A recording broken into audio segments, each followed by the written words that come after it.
Co-powered by Techno.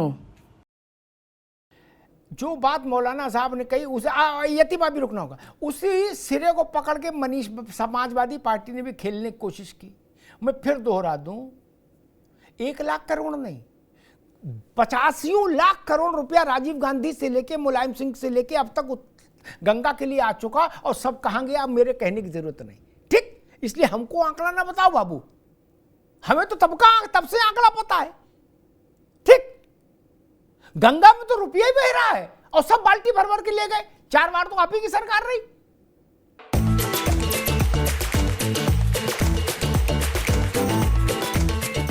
तब भी रुपया बह रहा था गंगा में भैया।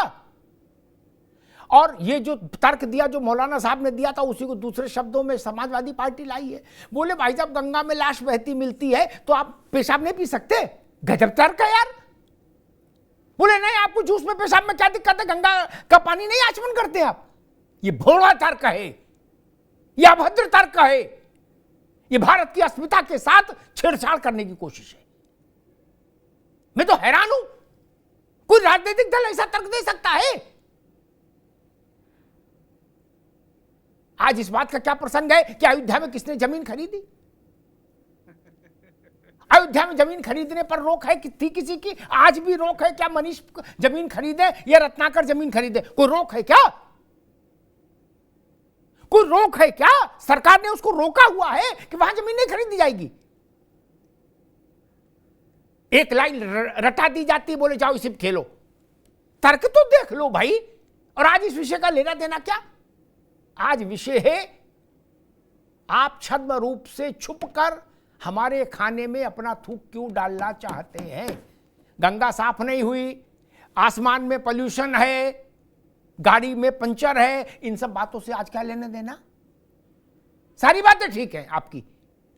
आज का विषय है, आप अपनी पेशाब हमारे जूस में क्यों मिलाना चाहते हैं? यही सपा, यही बसपा सबसे। और ये मनीष ने उसको दूसरा रंग देने की भी कोशिश की कि दलितों की बात बताई। मायावती जी भी दलित हैं, जिनके सब पांव छूते हैं, यादव भी, ब्राह्मण भी, मुसलमान भी, सब। एक बड़े मुसलमानों के नेता थे मनीष की पार्टी के, मौलाना साहब आप समझ लो क्या, शफीकुर रहमान बर्क, अब अल्लाह को प्यारे हो गए क्या?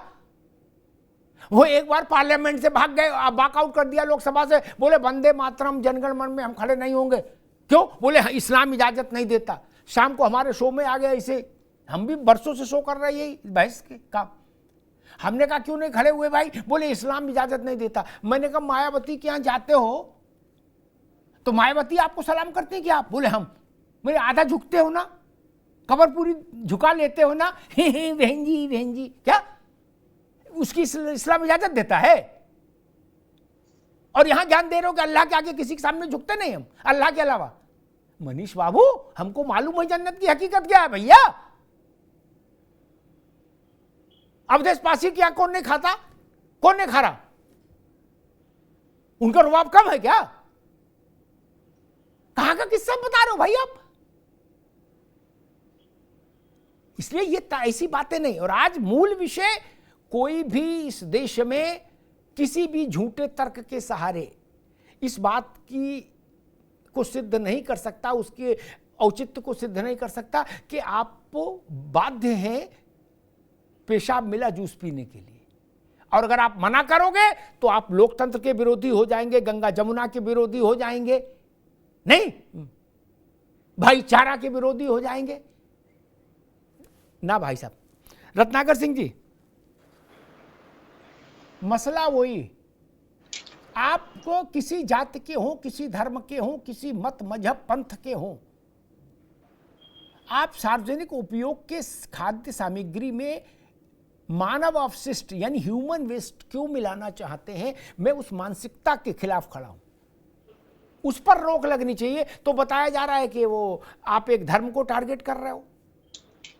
मैंने पूरा आदेश पढ़ा जो आज योगी सरकार ने जारी किया है, उसमें कहीं ये नहीं लिखा कि मुसलमान।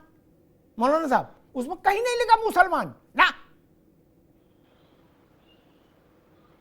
अब पकड़े गए वो मुसलमान है, ये भी सच्चाई है।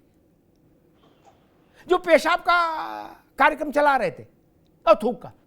रत्नाकर जी, मौलाना साहब देखिए, कह रहे हैं कि योगी जी की सरकार बवाल करना चाहती है, ये थूक और मूत पर रोक लगाकर।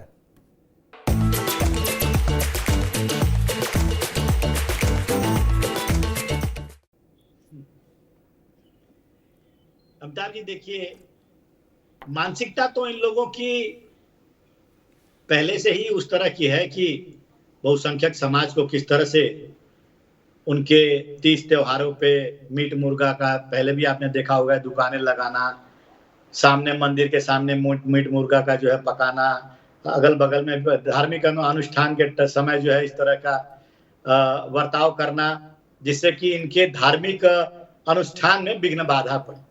तो ये पहले की प्रवृत्ति रही है। मैं मानता हूं इन लोगों का ये तो फितरत है इनकी और सदियों से चली आ रही है, और आगे इसको किस तरह से बदलना है वो भारतीय जनता पार्टी उसको करेगी। लेकिन मेरा सवाल समाजवादी पार्टी और कांग्रेस पार्टी जैसे नेताओं से है, जो ऐसी मानसिकता को संरक्षण देने का काम करते हैं।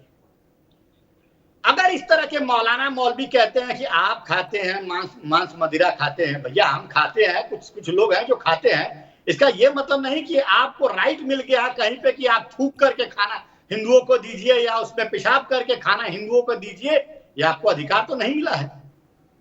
कहीं ना कहीं इस तरह की मानसिकता को संरक्षण देने का काम जब तक इस तरह की पार्टियां समाजवादी और कांग्रेस पार्टियां करेंगी, इस तरह के मानसिकता पे लगाम लगाना मुश्किल है। आज कहीं पे हिंदुओं पे अगर कोई अत्याचार होता है बांग्लादेश में, तो कांग्रेस पार्टी और समाजवादी पार्टी कुछ नहीं बोलेगी।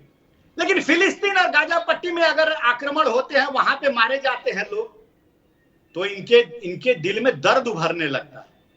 ये एक विशेष समुदाय का बचाव करते करते ये नहीं समझ पाते हैं कि वो किस मुद्दे पे बचाव कर रहे हैं, वो सही है कि गलत है। क्या समाजवादी पार्टी ने यहाँ पे बैठकर एक बार भी कहा है कि नहीं, यह थूकना, खाने में पेशाब मिलाना ये गलत है और इसको नहीं करना चाहिए, उसके लिए खाने की शुद्धता के लिए ये कानून लाया गया? कभी कहा यहाँ पे समाजवादी पार्टी ने? नहीं कहा। मौलाना ने दूसरे के ऊपर आरोप लगा लिया, लेकिन अपने समुदाय के लोगों को एक सबक तक नहीं सिखाने के लिए कहा, अपने गुहा से कहा भी नहीं कि अरे भाई हमारे समाज में कुछ ऐसे लोग हैं जिनको नहीं करना चाहिए। ये कहा उन्होंने? नहीं कहा। ये सिर्फ और सिर्फ अपनी बातों को सही साबित करने के लिए तमाम अनर्गल तर्क देते रहेंगे और समाजवादी पार्टी इस तरह की तर्कों को डिफेंड करती रहेगी। मेरा कहना यह है, आज योगी जी ने जो किया है वो किसी एक समुदाय के लिए तो किया नहीं है। आपने भी पढ़ा पूरा जो नोटिफिकेशन आया है, एक समुदाय के लिए, सबके लिए किया है। भाई आपको ही विशेष आपत्ति क्यों? उसका कारण यह है कि आप ही के विशेष समुदाय के लोग ऐसी घृणित मानसिकता से ग्रसित हैं कि वो ऐसे घृणित कार्य कर सकते हैं जिससे कि हिंदुओं की भावनाओं को आहत पहुंचाया जाए। और ये एक बार नहीं करते हैं, ये बार बार करते हैं और ये जानबूझकर करते हैं। कब सुधरेंगे आप लोग? कब ये समझेंगे? आज भाईचारे की बात करते हैं, ट्रेनों की पटरियों पे जो गैस सिलेंडर और वहां पे फिश प्लेट जो हटाने का काम ये लोग करते हैं, आपको भाईचारा वहां पे क्यों नहीं दिखता है? क्यों नहीं सोचते हैं कि अगर हम वहां पे गैस सिलेंडर अगर रखेंगे तो सैकड़ों लोग जो है ट्रेन एक्सीडेंट में मारे जाएंगे और दुर्घटनाएं मारे भी गए, तब भाईचारा आपका कहां जाता है? तब भाईचारा आपका कहां जाता है? आप आज कांवड़ यात्रा में अगर हिंदुओं की भावनाओं को देखते हुए, समझते हुए अगर योगी जी ने कहा कि नेम प्लेट वहां पे लगाया जाए, तो इसमें क्या बुराई है भाई? आप कहते हैं नहीं नहीं, इससे हमारा व्यापार वो हो जाएगा, खराब हो जाएगा। ठीक है रत्नाकर भाई, अभी जब स्कूलों में, एक सेकंड और होगा, 10 सेकंड और, जब स्कूलों में आप जाते हैं और बुर्का पहन के वहां पे क्लासरूम में घुसते हैं और जब ऑब्जेक्शन लिया जाता है प्रशासन, स्कूल अथॉरिटी के द्वारा, तो आप कहते हैं नहीं नहीं भैया, ये तो हमारा मौलिक अधिकार है, हम करेंगे। लेकिन जब नाम प्लेट जब आपको लगाने की बात आती, कहते नहीं नहीं, ये इससे हमारा व्यापार जो है वो खत्म हो जाएगा, हमारे पास लोग नहीं आएंगे। अरे लोग नहीं आएंगे, इसके बारे में आपने सोचा है कि क्यों नहीं लोग आएंगे? आपकी मानसिकता को बदलने की जरूरत है।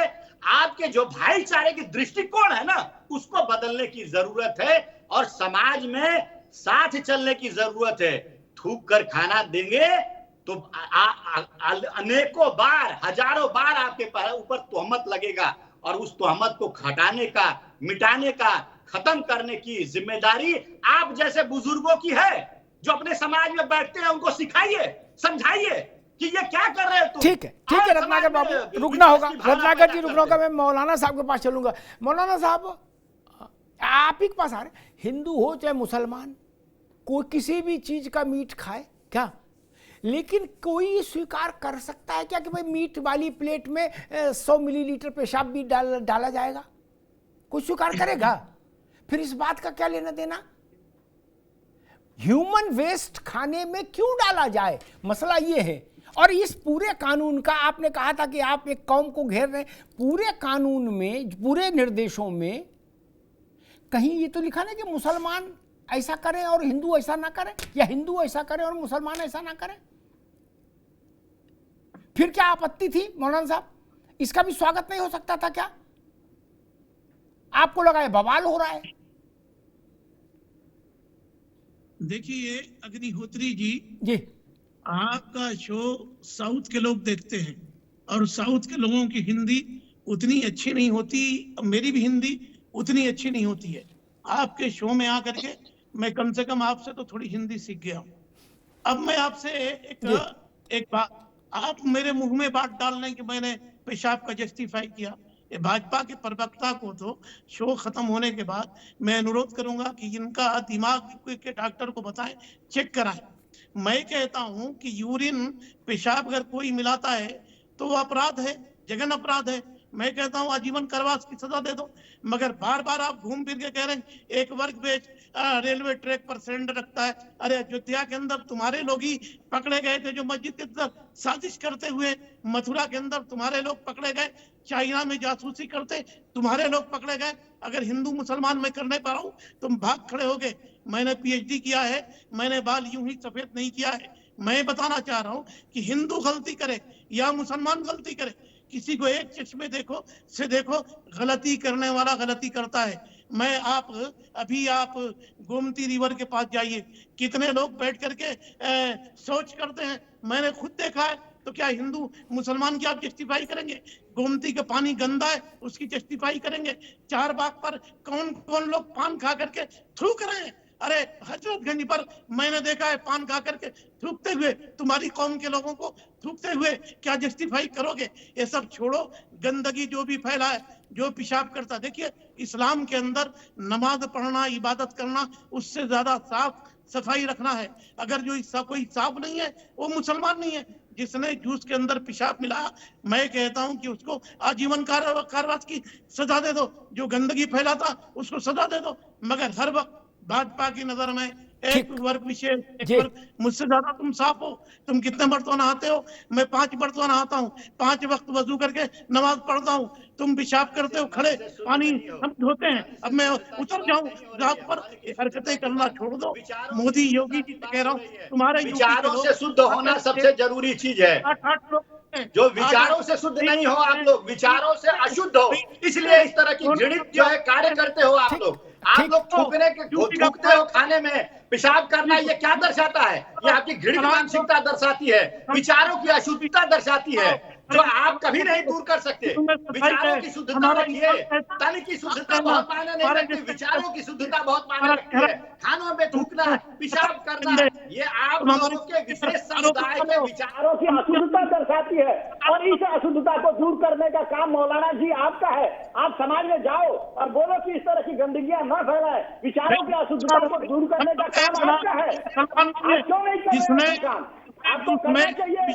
कभी भी आपको मुसलमान नहीं है, हमारे मैं हिंदू कह रहा हूँ ना, कोई इस तरह मैं का तो कह रहा हूँ, अशुद्ध व्यवहार किया है, अशुद्ध विचार लाया है, सिर्फ और सिर्फ आपके विषय समुदाय के, आपके समुदाय के लोग हैं, वो इस तरह के विचारों की अशुद्धता में लिप्त पाए जाते हैं। इसलिए तो ट्रेनों की पटरियां उखाड़ देते हैं, गैस सिलेंडर रख देते हैं, वहां पे फिश प्लेट हटा देते हैं। ये क्या है? ये विचारों की अशुद्धता है जिसकी वजह से आतंक फैलता है।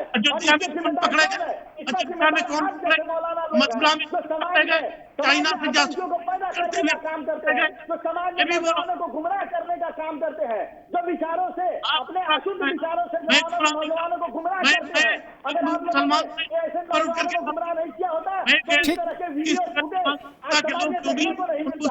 आप लोगों के वैचारिक अशुद्धता है, ये सिर्फ और सिर्फ वैचारिक अशुद्धता है, इससे ज्यादा मैं कुछ नहीं कह सकता। अगर वैचारिक शुद्धता होती तो ऐसे वीडियो देखने को नहीं मिलते। ऐसे ऐसे आप नौजवान जो है ऐसे रेल की पटरियों पे गैस सिलेंडर लगाते हुए नहीं मिलते। आप लोगों ने वैचारिक अशुद्धता पूरे समाज में फैला के रखी है, इसलिए आप लोगों को ठीक है, रत्नाकर जी रुकिए, मौलाना साहब रुकिए। Co-powered by Techno.